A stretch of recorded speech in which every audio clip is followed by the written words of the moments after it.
So here we are. We're going to loom this through the computer.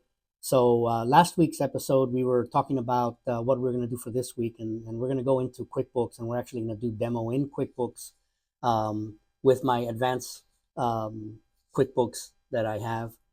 So anyway, let's get started. We're going to start with inventory items and non-inventory items. Those are the two that we're going to specifically choose on that we're going to do. So hopefully this will be helpful to you guys. All right, so to get started in QuickBooks, what we're doing here is we're going to go ahead and go to this gear icon, and then we're going to go ahead and go in here and we're going to look at products and services. Once we get there, then the next thing is going to be, what are we going to do? Well, we're going to go ahead and add an item. So the first item I'm gonna go ahead and do is going to be I'm just going to name garlic, as your item that you're going to sell, and then it gives you the option here. Gives you the option of whether or not you want to make it an inventory item or a non-inventory item. So we're going to start off with the more complicated one, inventory item. And so this one is actually going to be, no quantity on hand. We're just going to go ahead and select March the 1st. This is real important, guys. When we're looking at what exactly the inventory and where it's going to hit, this is your chart of account number, and your chart of account is inventory asset. Okay, and if you look at it from here, it says other current asset, inventory asset. This is important because every time that you buy something that you put in your PO or you receive an item under an inventory item, it's going to take that and put it into your balance sheet as an inventory asset. Then the next thing is, what is the description? So let's just say that this is just going to be the same, and we're going to put garlic, and we're going to put this at $10, per pound or whatever we sell it for. And then, of course, what income account? If we do an invoice in QuickBooks, what account do we want to hit? Right, so we can hit sales or we can hit sale of product item. I've seen clients where they go in and they'll put, garlic, sale dash garlic, and they'll have a big profit and loss statement with all of the different things that they sell so they can see it on the profit and loss. But typically, you can just set it to a sale income account. And then for purchasing purposes, you also want to make sure here that if you know what the cost is, you want to put the cost in here, but you always want it to go to cost of goods. Okay, and by having it going to cost of goods, then when you sell an item, it's going to look at what you purchased it in the past, and it's going to take it out, and it's going to credit the inventory asset, and then it's going to go ahead and debit the cost of goods, but it's also going to go ahead and take the sale of the product and take it to income. So that's the way that you kind of start off with that. So we're going to save and close that. Oh, and inventory on hand, save and close. And now we've created our first item, okay? And see how it's starting to put these little things here where it's low or out. But now we're going to go and, you know what? I'm going to go ahead and start by buying a garlic. So I'm going to go ahead and add a vendor first. And I'm just going to put Mexico Garlic Produce Company. Okay, and that's where we're going to buy it from. And again, you can put in all the information here, the address information, any notes that you want to put on here. And then, if you want to track it for 1099 purposes and things like that. But we're going to keep it pretty basic here and just start with, we're going to save it. So now that we have the Mexico garlic, so again, we're clicking on Mexico garlic here and there's nothing here. So now we can go up here to this green area and we're going to go ahead and enter a bill. So we got this. So now on the category items, we're going to go ahead and start with garlic. Oops, sorry. Not garlic, not the category. We're going to go ahead and put it under item details. And here we go. We're going to put garlic. And if I spelled it right, it would come up, right? So now I'm going to buy this for $9. And that's my cost. And then I'm going to go ahead and put down 9. And so now I'm going to go ahead and save it. Okay, now that we saved it, and again, we can save and close here so we can get out of the screen, get back in.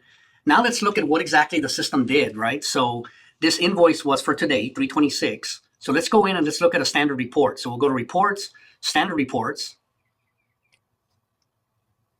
and we'll run a profit and we'll run a balance sheet. So on this balance sheet, it has the inventory asset $9. Okay, so that's kind of where we have the opening balance was 0. That's the first transaction. We put 0 on there, and now we bought, and so now we have an inventory asset that's going to be 9, right? And we have the accounts payable that's going to show that we owe this Mexican produce company $9 for that. So now we turn around, and now we're going to go ahead and say, well, you know what? I want to go ahead and invoice a customer. So I'm going to go ahead and put a customer I'm going to go ahead and add a customer. And again, I'm just going to keep this pretty simple. Garlic buyers of America. Oops, buyers of America.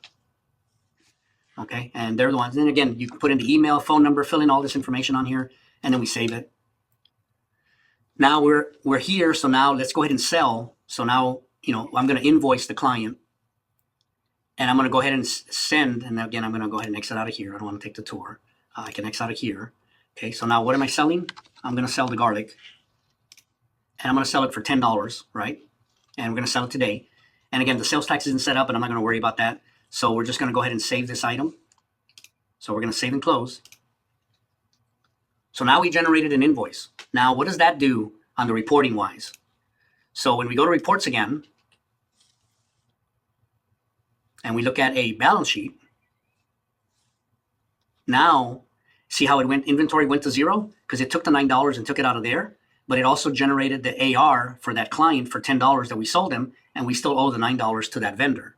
So now if we go back to the standard report and we run a profit and loss statement, so see how it put the $10 in there for income, and then it put the cost of goods for $9. So if we go in and we look at what happened here on this $9 one, and we select this transaction, it'll take us back to this, right? The sale of the item.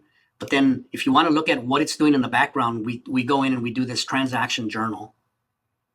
And this is going to tell you what it's doing in the background in the old-fashioned way of T accounts and or the books. So what it did is it invoiced accounts receivable for debit, right? That increases the accounts receivable by 10. We have income account of $10. It credited out the inventory and it debited the cost of goods. And that way now we have a $1 gross margin, right? So let's look at that again real quick. Profit and loss. We sold the item for 10. We had cost of goods of 9. So our gross profit is $1, right? So that's kind of how the first area of the inventory works and what it does for inventory items. So now we're going to go ahead and go to product and services again. And now we're going to do a new one. And we're going to make this one a non-inventory item. And we're going to see the differences between an inventory item and a non-inventory item. So this one, I'm just going to go ahead and name this, jalapenos. Okay. And so this one is going to be a non-inventory item. So this one is going to see where are we going to take that to. So again, when we look at the income account, then we have to make sure that it is an income account. And again, when we have to search down here and look for sale of product income, which is where we were taking that other one. Okay. And then let's just say on this one, we sell it for $15 just so that we can see the difference of that one. Okay. Now here on the purchasing that I purchased this from a vendor, this is where we can also put on there, the same thing, the purchase description. So we'll do the jalapenos, we'll copy and paste that in here. And we'll say that the jalapenos cost us $12 per bundle, per pound, or whatever it is. And again, where do we want this to go directly to? Now we have a purchases account, but typically when we do it this way, we want to take it to the cost of goods account. Okay. So that way, when we buy it, it won't go to the asset. It's actually just going to go to the profit and loss statement. So it's kind of confusing. I don't know if you understand where I'm going with this, but we'll see the profit and loss statement once we do the first purchase of the jalapenos. Okay. So we're going to save and close that. Now, if we go to the vendors, and now let's just add a new vendor so we can separate those out. And we're going to put jalapeno vendor. Just to make it easy there. All right, and then put in all the information, we save it. And then we go in here and we go ahead and enter a bill. And we don't categorize them here because we're going to do it by item. So the item here, we can put jalapeno here and see it already tells us that the cost is 12. And again, we can always change the amount, right, to 11, 12, 13, depending on the market and what it's doing. So that way now we do the sale, the bill that is. So now we have the jalapeno. So let's see exactly what it did in the system now. So when we go in and we actually run the reports and a standard report, we'll notice on the balance sheet, because it's a non-inventory item, it didn't make any changes on this inventory asset account. But when we go in and we actually do the report again, let's go to standard reports. And then we go to profit and loss statement. Now you can see it has 21, but what happened? Well, when we bought it, now it didn't wait for us to invoice it in order to take the cost out, because garlic was the inventory item. Jalapenos is a non-inventory item. So anytime you buy jalapenos, it'll go directly to cost. Okay, so that's going to give you that $12 cost. Now let's go in and let's go to customer, and let's just say that now you're going to get jalapeno buyer.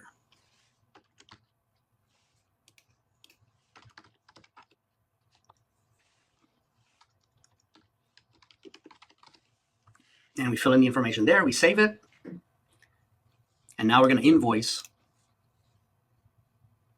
So then we're going to put the date here, the product or service. We're going to put jalapeno right here, $15, and we're going to go ahead and save and close. So now we've invoiced that. So now let's see what happened in QuickBooks. So we go to reports, standard reports.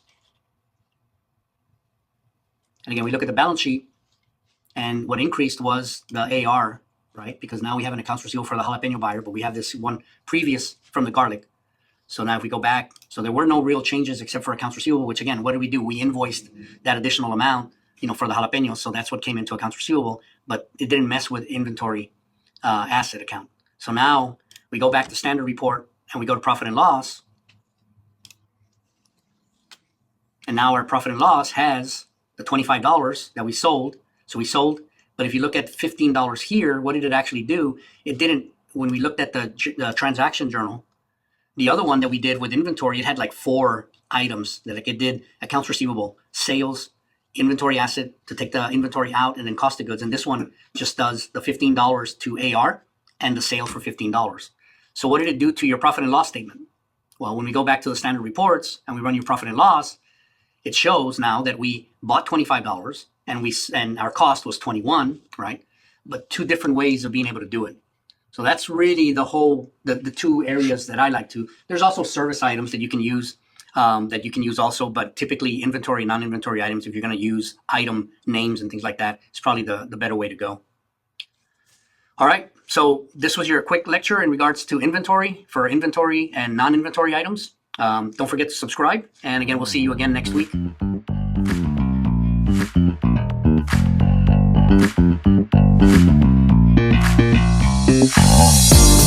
Thank you.